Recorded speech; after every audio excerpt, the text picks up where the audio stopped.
Ladies and gentlemen, please welcome the undefeated and reigning IBO female lightweight champion of the world. It is, of course, Miss Caroline Dubois. Caroline, welcome to the show.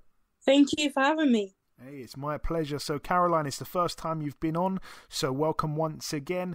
You've been a pro now for almost 2 years. You made your pro debut February 2022 against the very, very tough Vida Macio-Kate. She took you the distance over 6. She's currently racked up 21 losses, but has only been stopped just the one time, which, like I say, is testament to how tough a girl she is. What do you remember about your pro debut, Caroline? Yeah, it was a good experience. It was in Cardiff. It was a big card as well, so I was really put out there straight away. I remember it was a Eubank versus Williams, I think it was, and it was a big card, and I remember being excited, and I remember telling myself for my first year as a pro, I just want to get used to fighting under the bright lights. I want to get used to fighting, what's the word, like in front of the cameras, in the whole build up. I've never done a fight week before, and that was the thing that most the thing that was gonna be the most troublesome for me is the fact that it's the whole fight week, the build up, and I remember just trying to enjoy it. Obviously, the way I fight, I always try and go for the stoppage, and after the fight, I remember realizing that pros is not the same as the amateurs, and if I was an amateur and I'd fought that girl, she would have been stopped straight away. But the pros, you have to do proper knockdowns. You have to really put hands on a person and really dent them and let the ref know that you're ready to get them out of there for it to be a stoppage. And it was a good learning experience for me. And I remember being just excited that my pro career was on the way. Yeah, I mean, you mentioned there about getting a proper stoppage. Obviously, after going the distance on your pro debut, you string together 5 consecutive knockout wins. It's not something we see too often in women's boxing, that kind of knockout streak. Was that the Dubois in you shining through? I don't know. I mean, I feel like what I've learned growing up is that I've always got power. I've trained very hard from a young kid. My dad obviously made us train very hard, and physical strength is obviously an attribute. But what I've also had to learn is that just being strong doesn't mean that you're gonna get a knockout or you're gonna be a knockout person. You know what I mean? It's skill. And boxing is a skill sport, and even when you see people get knockouts, it's all done through skill. Yeah, absolutely. And obviously in the pros, I mean, your brother Daniel had made quite a big name for himself before you even turned pro. We've seen in many cases that the sibling that turns pro second kinda in some cases lives in the shadow sometimes of their older sibling. But I don't know if that happens with a brother and sister. It's more of a brother and brother thing, I think. Yeah, definitely. What you said is true.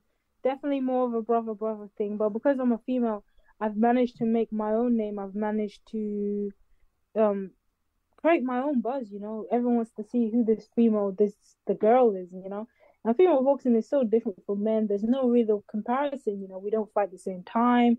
We don't fight the same distance. It's a different caliphation. And female boxing is booming right now, so there's gonna be interest. And I'm so lucky to be a woman right now. I realize that. So yeah, I feel like I haven't really had to fight to prove my own name, and especially going to the Olympics. I'm coming from pedigree of my own, and I've got the skills to back it up. And after those knockouts, you beat Yanina Lescano on points, and then obviously that was what leads us into the IBO world title fight against former world title challenger Magali Rodriguez. Rodriguez had lost by majority decision for the WBA world title to Irma Garcia. She also lost by majority decision to Erica Cruz. She's a very good fighter. However, you beat her unanimously over 10. You dropped her 3 times along the way. Talk me through that one. That was a great win. Yeah, it was a great fight. One that it was my first 10 rounder, and I remember going in thinking a lot, like I wanted to pace myself. I wanted to take my time, and I wanted to see how I dealt with the experience of someone who's coming from had a very strong background, and I wanted to know, I wanted to deal with all that, see how I came up, and I thought I did rather well. yeah, and I just remember thinking, okay, kick on now, press on now. I have the ability to knock someone down and hurt them on late, and yeah, it gave me a lot of confidence. And then, of course, most recently, I was lucky enough to be there in attendance on Saturday night. You completely shut out Miranda Reyes over 10. Reyes was coming off her career best win over Yasmin Rivas. Talk me through the fight on Saturday. Another dominant performance, Caroline. She was a very interesting girl. She was very weird throughout the whole fight, but it was a good fight. I feel like I haven't watched it back, so I don't know what happens. But whenever you're in a fight, it's very hard to like give an opinion on it unless it was like either you win or you knock someone out. It's very hard. It's not until you can watch it back that you really have a good opinion. I haven't watched it back yet, so I haven't really got a strong opinion on it. But I feel like there's a lot for me to improve on. There's a lot of things that I can think of just off the top of my head going into it that I want to improve on. And I told my coach, Shane, I told my team, and I'm ready to go again. And this is the first one of the year, and really just set a stamp on the lightweight division. There was a lot in that fight that I felt like I did well, but also a lot that I can tell and see that needs improvement. And yeah, I feel like I'm gonna be working on that for my next one. You talk about the next one there. When do you want to be out next, Caroline? Soon as possible. I've been told April. That's only 2 months away, so I'm just gonna take this week off and get back in the gym. And it's gonna be a big one. Hopefully there'll be an announcement by the end of this week or early next week, and y'all will see. There's a big announcement and it's a big, a big statement. So yeah. Caroline, you just sound a tiny bit muffled. Am I better now? 100 times better now. Okay. Yeah, it's fine. We'll move on to the next question. All of that's good so far. There's a lot of good fighters in your division, lightweight, obviously. Domestically, you've got Rhiannon Dixon fighting for a world title in April. You've got the likes of Beatrice Ferreira out there. I know that some of these fights politically will be tougher to make than the actual fight itself. Yeah. But are these the types of fights that you want to be involved in? Definitely, 100%. I feel like I'm in the right time to be a female boxer and the right time to have turned pro, because there's girls turning over from the Olympics, and obviously the Olympics is going to be happening this year, and I think a lot more girls will turn over. I mean, there's so many big names at lightweight. I feel like lightweight for the women is a very popular weight because we naturally sit around 66, 60 kilos, and so there's always going to be more women at that weight class. And right now, there's big names, as you said, Beatrice Ferreira, Rhiannon Dixon, Karen Carver-Hall, Katie Taylor. I'm not sure if she's going to be coming up or staying down.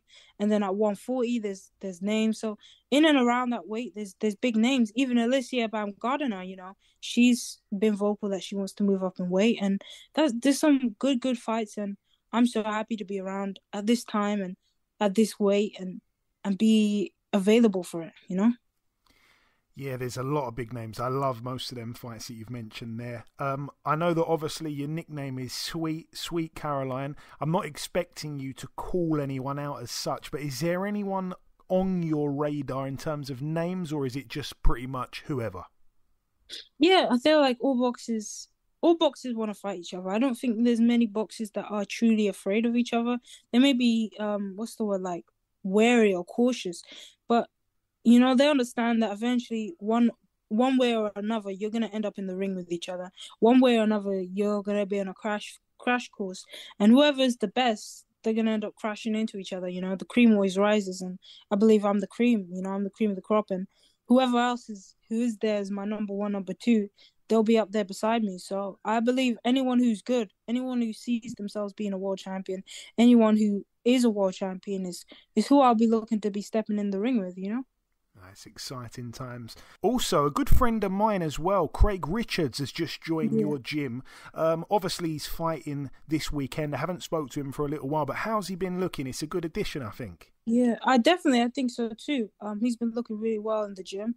He's been sparring Ben Whitaker recently. He's been sparring Zach Chili, who just went and won the British title. He's been sparring some good people. Chris Billum, he helped Chris for his preparation and for the Master Nick fight. Chevron Clark, he's been sparring.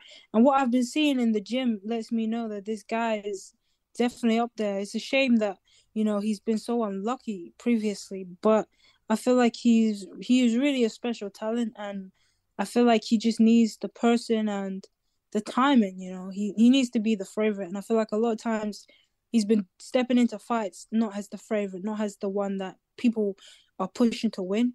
But now I feel like that is switching over a little bit, and he's really shown his class, stepping up and fighting Bivol and stepping up with these big names guys, and he's been in there. He's never been outclassed, never been, really outdone, and I feel like he's a special talent, and it's only a matter of time until people begin to see that. And what I've been seeing in the gym has been really good. His sparring has been top tier, and he's a really good addition to the gym because he's such a nice guy, and he's so easy to get along with. There's people like you can't find anything to fault them, and he's just one of those people. You can't find anything that you can fault with him. He's just a good person, and obviously a very good athlete. Yeah, really nice guy. Probably gave Bivol his best fight. I think it's a good move for him. And great to see him with Shane. Excited for the weekend to see how he looks. Just before we wrap things up, Caroline, I just wanted to throw it over to you if you've got any closing words to the listeners. And also, don't forget to plug your social media handles, my friend. Yeah. So, to anyone who's watching and is supporting the Karen Dubois train and is jumping on for the journey, I'm so thankful, and the support has been it's been noticed, it's been appreciated, and I just want to be someone who can keep showing up and keep performing for you guys, the fans, and obviously whoever's watching. And I appreciate be given the spotlight and appreciate given the time. So thank you to you, and thank you to everyone who's watching the journey. Absolutely. My pleasure, Caroline. You didn't plug your socials. I'll do that for you. On Twitter /X, it's at @SDuboisC. And then on Instagram, it is __, so 2 underscores, Caroline Dubois 1. I think I'm right in saying all that.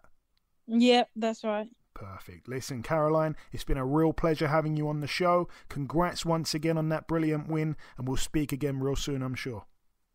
Thank you. I appreciate it. Have a good day. Bye-bye.